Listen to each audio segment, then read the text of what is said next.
ನಮಸ್ಕಾರ ವೀಕ್ಷಕರೇ, ಗೃಹಲಕ್ಷ್ಮಿ ಯೋಜನೆಯ 11 ಮತ್ತು 12ನೇ ಕಂತಿನ ಹಣ ನಾಳೆ 12 ಜಿಲ್ಲೆಗಳಿಗೆ ಬಿಡುಗಡೆ ಆಗ್ತಾ ಇದೆ. ಟೋಟಲ್ ಆಗಿ 4,000 ಹಣ ಜಮಾ ಆಗ್ತಾ ಇರುವಂಥದ್ದು. ಆ ಒಂದು 12 ಜಿಲ್ಲೆಗಳು ಯಾವ್ಯಾವ ಅನ್ನೋದನ್ನು ನಾನು ತಿಳಿಸ್ಕೊಡ್ತೀನಿ. ಜೊತೆಗೆ PM ಸನ್ಮಾನ ಕಿಸಾನ್ ಯೋಜನೆಯ ಬಗ್ಗೆನೂ ಕೂಡ ಸಾಕಷ್ಟು ರೈತರು ಕೂಡ ಕೇಳ್ತಾ ಇದ್ರಿ.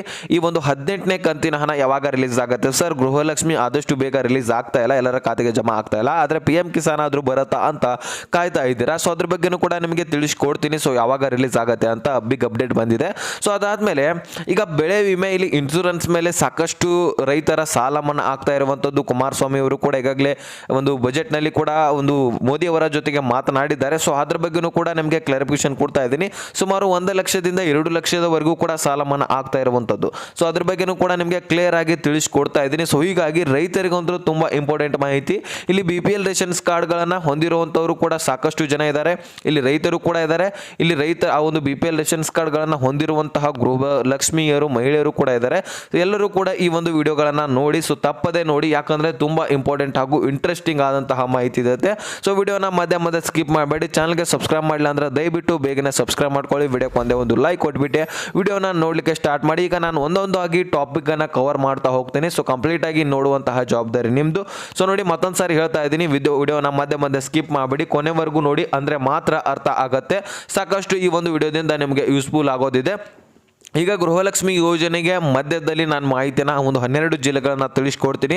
ಸೊ ಮೊದಲನೇದಾಗಿ PM ಕಿಸಾನ್ ಸಮ್ಮಾನ ನಿಧಿ ಬಗ್ಗೆನೂ ಕೂಡ ನಾನೀಗ ಕೊನೆಯದಾಗಿ ತಿಳಿಸ್ಕೊಡ್ತೀನಿ. ಮೊದಲನೇದಾಗಿ ಈ ಒಂದು ಬೆಳೆ ವಿಮೆಯ ಬಗ್ಗೆ ಸಾಕಷ್ಟು ಜನರು ಕೂಡ ಕೇಳ್ತಾ ಇದ್ರಿ. ಇಲ್ಲಿ ನೋಡಿ, ಈಗಾಗಲೇ ಬೆಳೆ ವಿಮೆಗೆ ಒಂದು ಸಂಬಂಧಪಟ್ಟಂತೆ ಈಗಾಗಲೇ ಅರ್ಜಿಗಳು ಕೂಡ ಸ್ಟಾರ್ಟ್ ಆಗಿದ್ದಾವೆ. ಸೊ ಆ ಒಂದು ಅರ್ಜಿಗಳನ್ನು ನೀವು ಸಲ್ಲಿಸಬೇಕಾಗತ್ತೆ. ರೈತರು ಒಂದು ಅರ್ಜಿಯನ್ನು ಸಲ್ಲಿಸಿದ ತಕ್ಷಣ ಸೊ ನೀವು ಆ ಒಂದು ಬೆಳೆಯನ್ನು, ಯಾವ ಬೆಳೆಯನ್ನು ಬೆಳೆದಿರ್ತೀರಾ ಆ ಒಂದು ಬೆಳೆಯ ಆಧಾರದ ಮೇಲೆ ಇನ್ಶೂರೆನ್ಸ್ ಅನ್ನ ಮಾಡಿಸ್ಬೇಕಾಗತ್ತೆ. ಆ ಒಂದು ಇನ್ಶೂರೆನ್ಸ್ ಅನ್ನ ನೀವು ಫಸ್ಟಿಗೆ ಮೊದಲನೇದಾಗಿ ತುಂಬಬೇಕಾಗತ್ತೆ.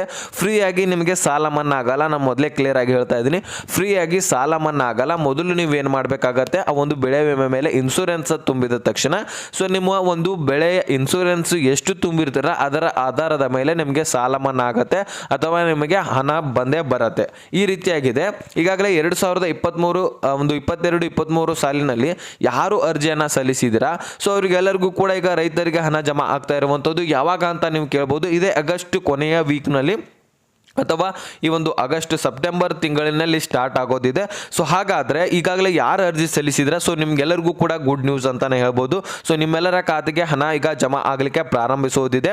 1 ಲಕ್ಷ ಕೇಂದ್ರ ಸರ್ಕಾರದಿಂದ ಸಾಲ ಮನ್ನಾ ಆದ್ರೆ 1 ಲಕ್ಷ ಕರ್ನಾಟಕ ಸರ್ಕಾರದಿಂದ, ಒಂದು ರಾಜ್ಯ ಸರ್ಕಾರದಿಂದ ಆಗಬೇಕಾಗಿದೆ. ಈಗಾಗಲೇ ನೀವು ಕೇಳಿರಬಹುದು, ರಾಜ್ಯ ಸರ್ಕಾರದ ಬಳಿ ಹಣ ಇದಾವೋ ಇಲ್ವೋ ಅನ್ನೋದೇ ಡೌಟ್ ಬಂದಿದೆ. ಸೊ ಅವರು ಸಾಲ ಮನ್ನಾ ಮಾಡ್ತಾರೋ ಇಲ್ವೋ ಅನ್ನೋದು ಡೌಟು. ಆದರೆ ಕೇಂದ್ರ ಸರ್ಕಾರದಿಂದ ಸಾಲ ಮನ್ನಾ ಮಾಡೋದಂತೂ ನಿಜವಾಗ್ಲೂ ಸಾಲ ಮನ್ನಾ ಮಾಡುವಂತಹ ನಿಟ್ಟಿನಲ್ಲಿ ಸರ್ಕಾರ ಒಂದು ಮಾಹಿತಿಯನ್ನು ಹೊರಡಿಸಿರುವಂತದ್ದು. ಸೊ ಹಾಗಾದ್ರೆ ನಿಮಗೆ ಎಷ್ಟು ಸಾಲ ಮನ್ನಾ ಆಗತ್ತೆ ಅನ್ನೋದು, ಯಾವ್ಯಾವ ಬ್ಯಾಂಕ್ಗಳಿದಾವೆ ಅನ್ನೋದನ್ನ ನಾನು ನೆಕ್ಸ್ಟ್ ವಿಡಿಯೋದಲ್ಲಿ ಅದ್ರ ಬಗ್ಗೆ ತುಂಬಾ ಒಂದು ಇಂಪಾರ್ಟೆಂಟ್ಸ್ ಮಾಹಿತಿಗಳನ್ನ ಕ್ಲಾರಿಫಿಕೇಶನ್ ಮಾಡಿಸ್ಕೊಂಡು ನಿಮಗೆ ಮತ್ತೊಂದು ವಿಡಿಯೋದಲ್ಲಿ ತಿಳಿಸ್ಕೊಡ್ತೀನಿ. ಸೊ ಬೇಕಂದ್ರೆ ಕಮೆಂಟ್ ಮುಖಾಂತರ ಕೇಳಿ ತಿಳಿಸಿ ಅಂತ. ಸೊ ನಾನು ಮತ್ತೊಂದು ವಿಡಿಯೋದಲ್ಲಿ ತಿಳಿಸ್ಕೊಡ್ತೀನಿ ಯಾವ ಬ್ಯಾಂಕ್ಗಳಿಗೆ ಸಾಲ ಮನ್ನಾ ಆಗ್ತಾ ಇರುವಂತದ್ದು.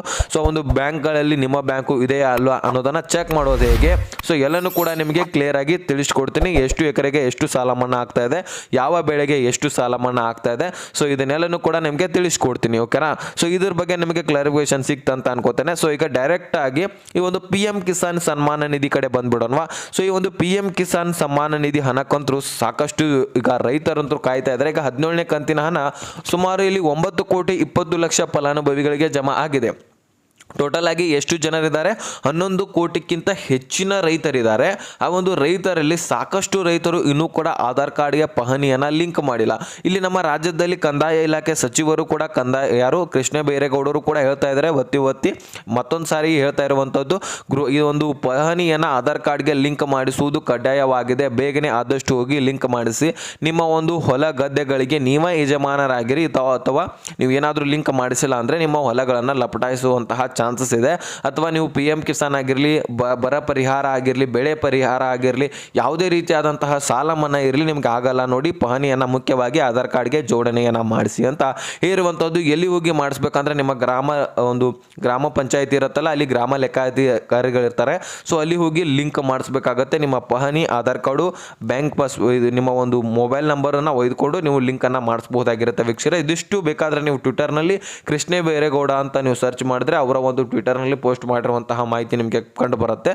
ಸೊ ಅಲ್ಲಿಂದ ನೀವು ಕ್ಲಿಯರ್ ಆಗಿ ಲೈವ್ ಪ್ರೂಫ್ ಆಗಿ ನೋಡ್ಕೋಬಹುದು. ನಾನು ಏನಾದರೂ ಸುಳ್ಳು ಹೇಳ್ತಾ ಇದ್ದೀನಿ ಅನ್ಕೊಂಡು. ಓಂ ಶ್ರೀ ಹೊರನಾಡು ಅನ್ನಪೂರ್ಣೇಶ್ವರಿ ಜ್ಯೋತಿಷಾಲಯ. ನಾವು ಮನುಷ್ಯರಾಗಿ ಹುಟ್ಟಿದ ಬಳಿಕ ಒಂದಾದ್ರೂ ಸಮಸ್ಯೆ ಇದ್ದೇ ಇರುತ್ತೆ. ಪ್ರೀತಿಯಲ್ಲಿ ಕಿರಿಕಿರಿ, ಮದುವೆಯಲ್ಲಿ ಸಮಸ್ಯೆ, ಗಂಡ ಹೆಂಡತಿಯ ಜಗಳ, ಅತ್ತೆ ಸೊಸೆಯ ಜಗಳ, ಶತ್ರುವಿನ ನಾಶ, ಮಹಿಳೆಯರ ಗುಪ್ತ ಸಮಸ್ಯೆಗಳು, ಸಾಕಷ್ಟು ಹಲವಾರು ಸಮಸ್ಯೆಗಳಿರ್ತವೆ. ಈ ಒಂದು ಎಲ್ಲ ಸಮಸ್ಯೆಗಳಿಗೆ ಇಲ್ಲಿ ಗುರೂಜಿ ಅವರು ವೇದಾಂತ್ ಶರ್ಮಾ ಇವರ ಹೆಸರು. ಸೊ ಇಲ್ಲಿ ಸ್ಕ್ರೀನ್ ನಲ್ಲಿ ಕಾಣ್ತಾ ಇರುವಂತಹ ನಂಬರ್ಗೆ ಕರೆ ಮಾಡಿ ನಿಮ್ಮ ಒಂದು ಸಮಸ್ಯೆಗಳಿಗೆ ವಿಶೇಷವಾದಂತಹ ಪರಿಹಾರವನ್ನ ಪಡೆದುಕೊಳ್ಳಿ. ಓಕೆನಾ. ಸೊ ಇದ್ರ ಬಗ್ಗೆ ನಮಗೆ ಕ್ಲಾರಿಫಿಕೇಶನ್ ಸಿಕ್ಕರೆ, PM ಕಿಸಾನ್ ಯೋಜನೆ ಈಗಾಗಲೇ ಜೂನ್ನಲ್ಲಿ ಬಂದಿರುವಂಥದ್ದು. ಏನು ಆ 3ನೇ ಬಾರಿ ಗೆದ್ದು ಬಂದ್ರಲ್ಲ PM ಕಿಸಾನ್ ನರೇಂದ್ರ ಮೋದಿ ಅವರು, ಸೊ ಪಟ್ ಅಂತ ಒಂದು ವಾರದಲ್ಲಿನೇ ಮೊದಲನೇದು ಕೆಲಸ ಮಾಡಿರೋದೇ ಈ ಒಂದು PM ಕಿಸಾನ್ ಹಣ ರಿಲೀಸ್ ಮಾಡಿರುವಂಥದ್ದು.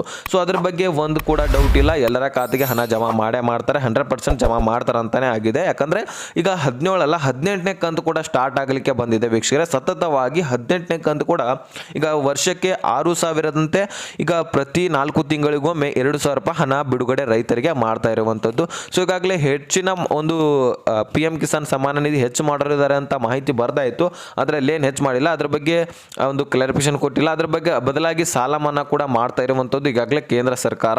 ಸೊ ಇನ್ನು ಕೆಲವೊಂದಷ್ಟು ದಿನಗಳಲ್ಲಿ ಸಾಲ ಮನ್ನಾ ಕೂಡ ಮಾಡ್ತಾರೆ. ಈಗ ಈ ಒಂದು ಗೃಹಲಕ್ಷ್ಮಿ ಈ ಒಂದು PM ಕಿಸಾನ್ ಯೋಜನೆ ಈ ಒಂದು ಆಗಸ್ಟ್ನಲ್ಲಂತೂ ಬರಲ್ಲ, ಸೆಪ್ಟೆಂಬರ್ನಲ್ಲಿ ಬರುವಂತಹ ಚಾನ್ಸಸ್ ಇದೆ ಅಂತ ಮಾಹಿತಿ ಬಂದಿದೆ. ಈ ಒಂದು ತಿಂಗಳು ನೀವು ಕಾಯಲೇಬೇಕು. ನೆಕ್ಸ್ಟ್ ಒಂದು ಮಂತ್ನಲ್ಲಿ ನಿಮಗೆ ಈ ಒಂದು PM ಕಿಸಾನ್ ಹಣ ಸಿಗ್ಬೋದು ಕಣ್ರಿ. ಸೊ ಸಿಕ್ಕಿದ್ರೆ ಅಂದರೆ ಸಿಗತ್ತೆ 100%, ಆದರೆ ಈ ತಿಂಗಳಿನಲ್ಲಿ ಜಮಾ ಆಗಲ್ಲ ಅಂತ ಮಾಹಿತಿ ಬಂದಿದೆ. ಸೊ ನೆಕ್ಸ್ಟ್ ಮಂತ್ನಲ್ಲಿನೇ ಬಿಡ್ಬೋದು ಅಂತ ಒಂದು ಸ್ಪಷ್ಟನೆಯನ್ನು ಬಂದಿರುವಂಥದ್ದು. ಅದನ್ನು ನಾನು ನಿಮಗೆ ಬಹಳಷ್ಟು ಜನ ರೈತರು ಕೇಳ್ತಾ ಇದ್ರಿ PM ಕಿಸಾನ್ ಯೋಜನೆ ಯಾವಾಗ ಬರುತ್ತೆ ಅಂತ. ಸೊ ಅದ್ರ ಬಗ್ಗೆ ನಾನು ನಿಮಗೆ ಕ್ಲಾರಿಫಿಕೇಶನ್ ಕೊಟ್ಟಿದ್ದೀನಿ ಅಂತ ಅನ್ಕೋತೀನಿ. ಸೊ ಈಗ ಗೃಹಲಕ್ಷ್ಮಿ ಯೋಜನೆ ಕಡೆ ಬಂದ್ಬಿಡೋಣ. ಸೊ ಈ ಒಂದು ಕೆಲವೊಂದಿಷ್ಟು 12 ಜಿಲ್ಲೆಗಳಿಗೆ ಹಣ ಜಮಾ ಆಗ್ತಾ ಇರುವಂಥದ್ದು. ಸೊ ಈ ಒಂದು 12 ಜಿಲ್ಲೆಗಳನ್ನ ಒಂದೊಂದಾಗಿ ತಿಳಿಸ್ತಾ ಹೋಗ್ತೀನಿ ನೋಡ್ರಿ. ಇಲ್ಲಿ 12 ಜಿಲ್ಲೆಗಳು ಈ ರೀತಿಯಾಗಿದ್ದಾವೆ.